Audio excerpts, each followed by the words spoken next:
Good afternoon, everyone. I'd like to first say that I'm so honored to be here this afternoon. This is my first time ever being at a tea, and I got to tell you, everybody looks so nice, and there's so much energy here. And then not to mention also just the fact that, I look at a lot of you in here, and I see, wisdom, and I look at you, and it reminds me of my mom. My mom is no longer with us. She lived to be 97 years old. 97. Let me get right into it. I'm a little long-winded, so I have somebody who's going to give me that 5-minute hand signal to indicate that my time is almost up. As you can imagine, being a police officer for 26 years, actually 26 and a half years, I've enjoyed training and mentoring young men and women who've had dreams and aspirations of working in the community of law enforcement. And so with that, when I tell you my story today, hopefully it will leave an impression on your heart to go out today, if you have grandchildren, children, or anybody in your community, a young man or a young woman that may not have parental guidance on a constant basis, that you would extend yourself and just tell them that you simply love them. And you'll get more why that's important towards the end. First of all, once again, good afternoon. I would like to thank my Heavenly Father, Jesus Christ, who keeps my mind, who preserves my body, and is the keeper of my soul. To all of my ancestors by whom strength, courage, and sacrifice I stand before you today. To my wonderful parents who have transitioned, thank you for adopting me as an infant and giving me a chance to fulfill my God-given talent as a mentor leader. I would also like to acknowledge the founder of Shepherd's Door, Linda Ofrey. Thank you for being a woman of vision and possessing a servant's heart. To the Honorable Vice Mayor Jackie Robinson, I extend the right hand of fellowship from the City of Los Angeles as a city employee myself for more than 26 and a half years as a police officer. I'm also grateful and flattered to share this podium this afternoon with the news personality from Channel 7 News, Denise Dedore. Thank you for introducing me.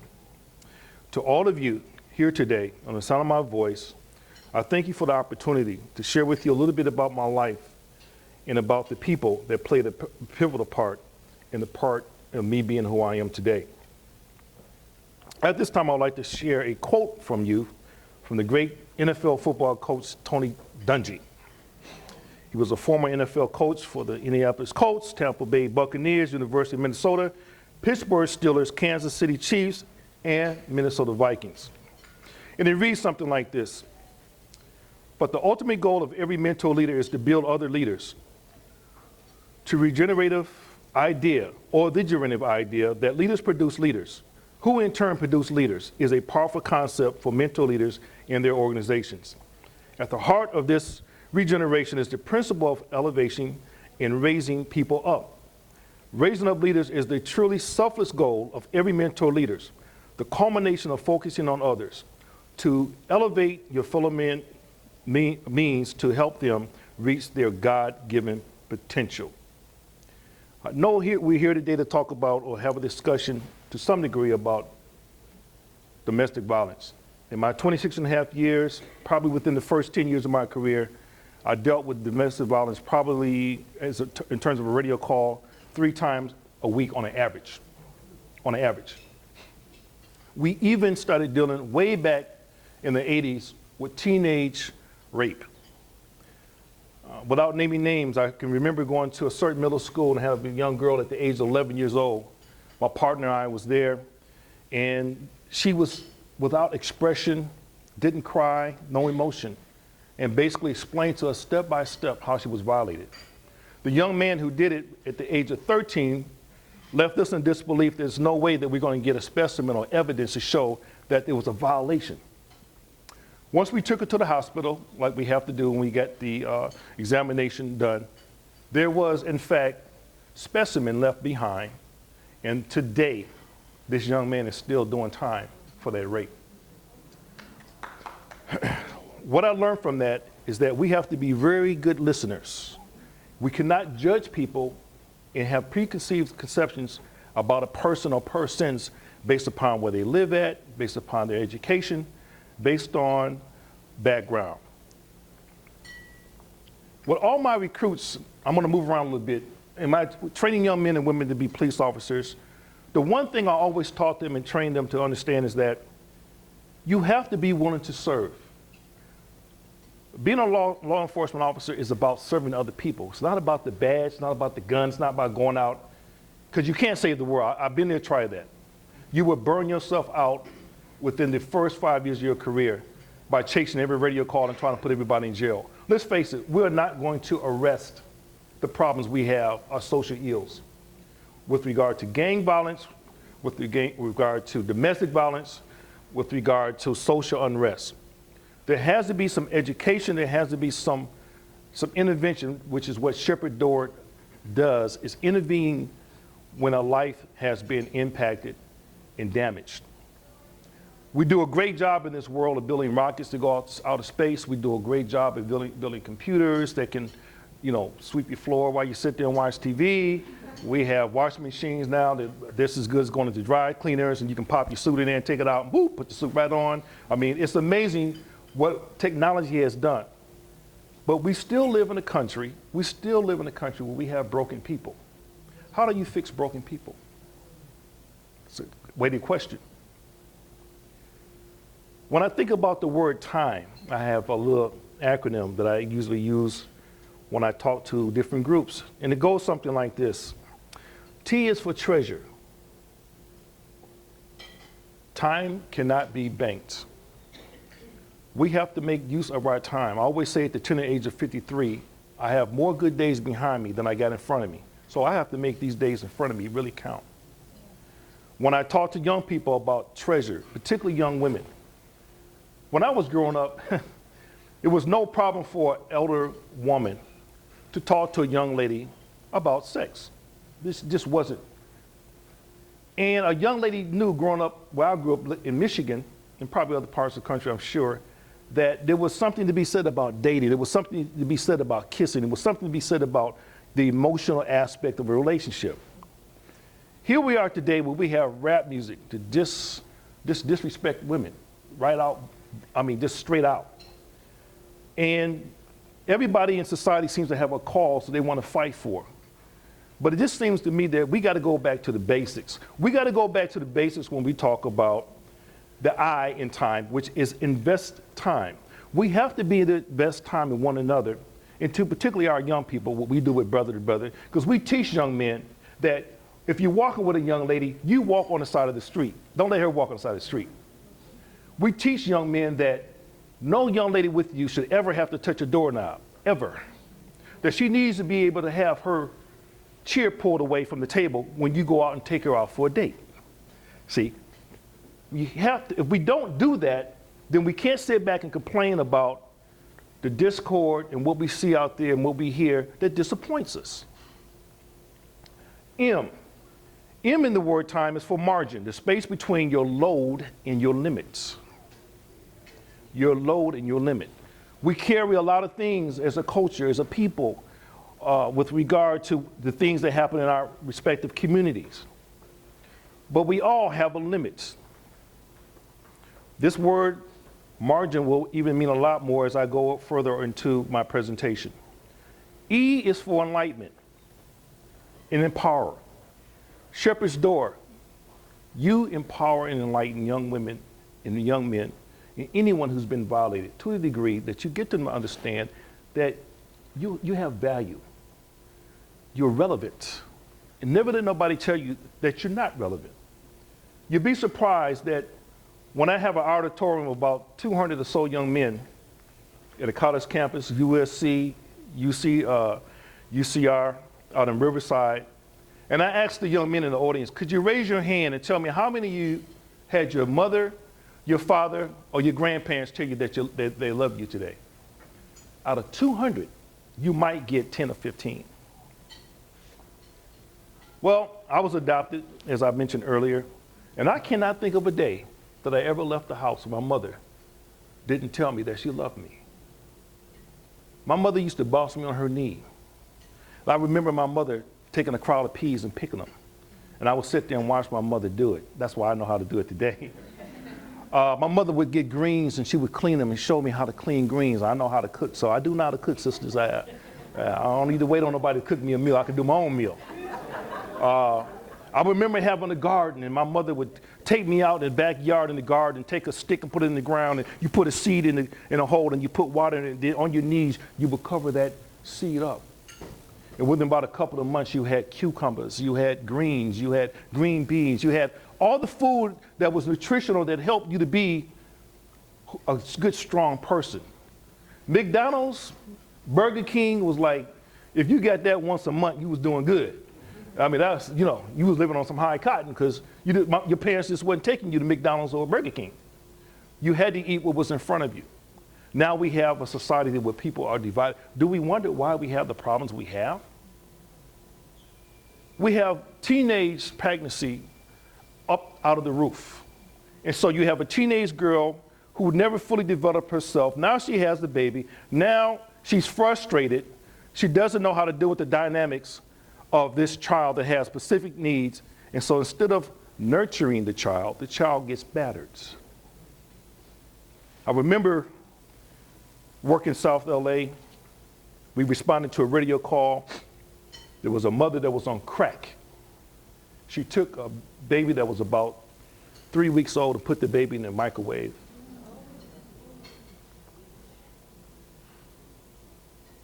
As time went on with this career in law enforcement, I began to understand that there are some deep-rooted issues that really never get addressed just with police officers alone, with law enforcement. We respond to these incidents, but it's so quick and fast how we process it because that's how we have to work. We don't have the luxury of spending a whole shift with one victim. Usually the rape calls, the dead body calls, those type of calls, you have to be there for a long length of time. But you leave feeling so empty.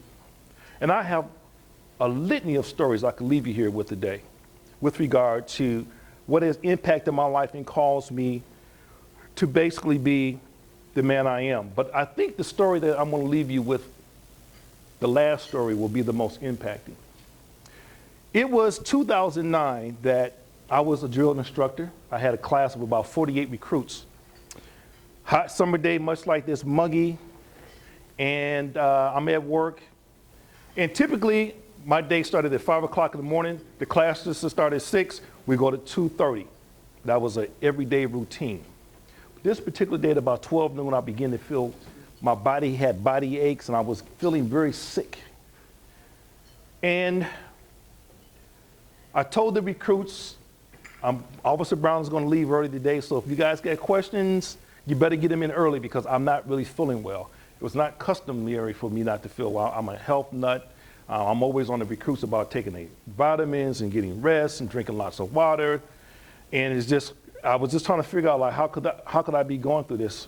How could I be cold, shivering, shaking in 98-degree weather? It just wasn't adding up. So I go home. I get home about 3:30, and I actually put on some sweats with a hoodie. And I'm trying to sweat this cold out because my mom taught me about that hot toddy, see? So I went to the cupboard, see? Yes, sir, somebody know what I'm talking about. I get that hot toddy, I hook it up, and I'm still shivering. And as a rule in my house, understand it was just my son and I. I had my son with me, living with me. So this is 2009. My birthday's May 4th. His birthday's June 4th. So my son had just turned 21. As a rule, when doors are shut, you know, except for his door, my door's shut. Dad doesn't want any company. He's busy. He's tired. He needs to get his rest. So throughout this whole thing of dealing with this sickness, I could hear my son moving around. Whenever he went out at night, I always would tell my son, hey, dude, be careful. Daddy loves you, man. Have a good time. Here's the keys. Here's the keys to the Benz. Be careful, okay? I shared everything with my son. You're looking at a man who never met his real father.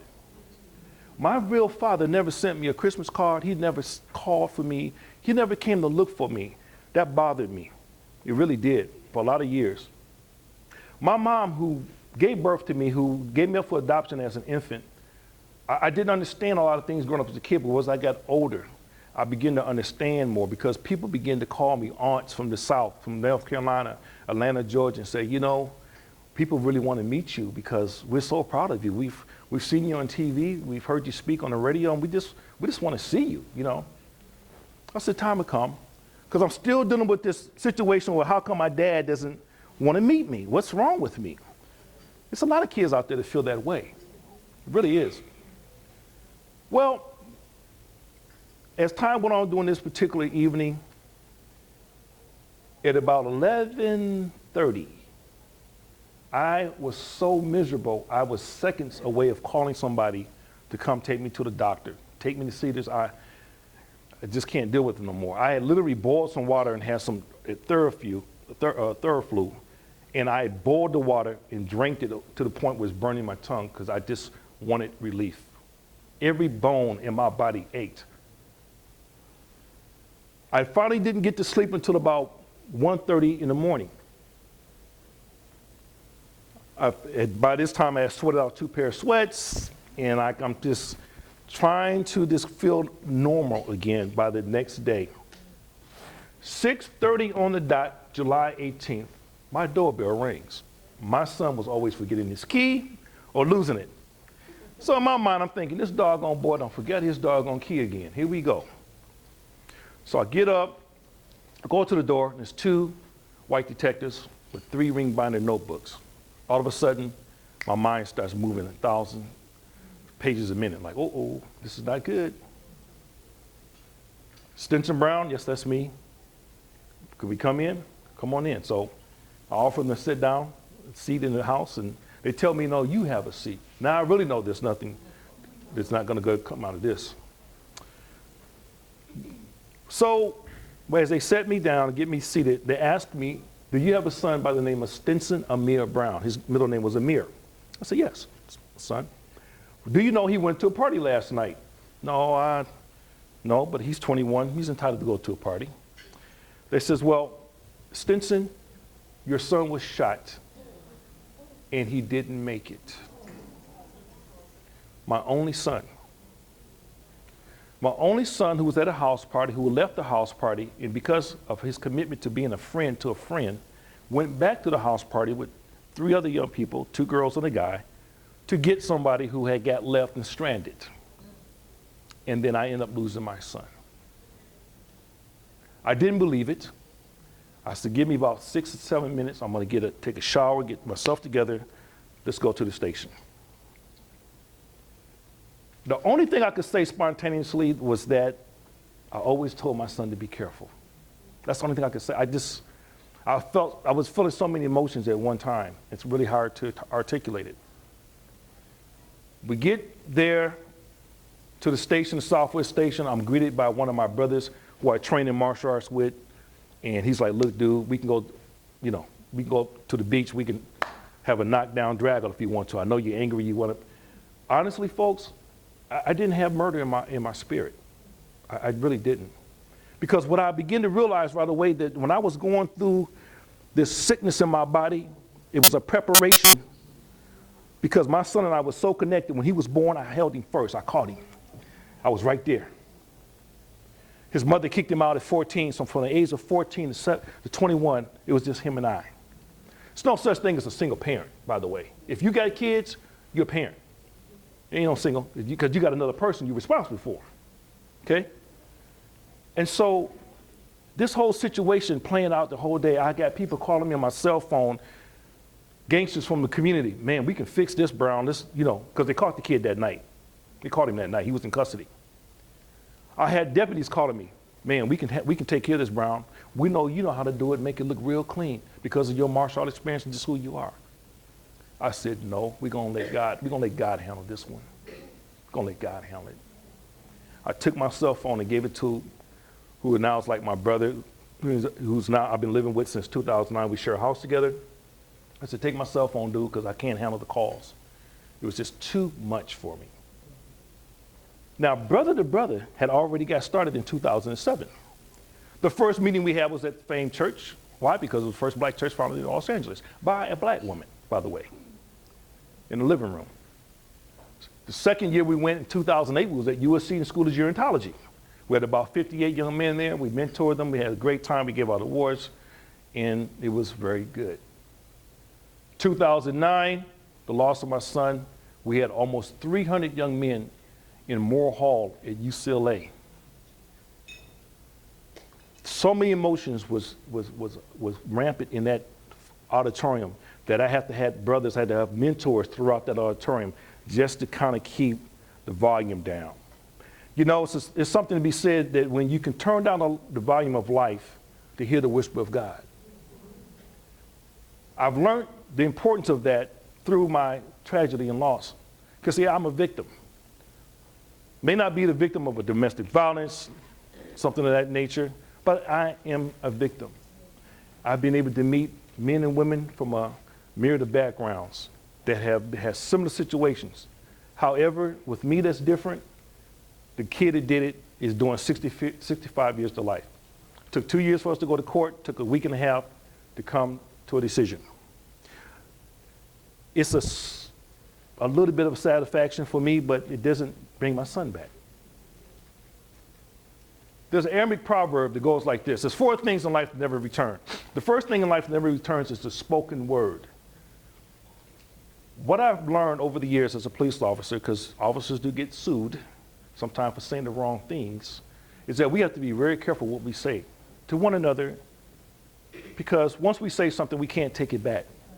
Communication is very powerful. You know, you can't use hatred words and words that tear people down and think that the next day is going to be all right. One thing I know that my mom and dad did is they never went to bed at night angry at one another. I always saw, even though my father was not a very affectionate man, I always saw them go to their bedroom together. From the age from what I can remember till I was 19 until I left home. Never did I see them sleep in a separate room. And I learned something from that. Is that we have to be caring enough to not leave a person hanging, to fix what has been wrong and fix it so we can move forward. The next thing in life that never returns is a sped arrow. Once you pull that bow back and you release it, you can't control. You got a target. Be sure of your target. Because once it's done, you can't take it back. The third thing in life that never returns is life. What I would not give today, right now, to have my son sitting out there and just listen to his pop speak.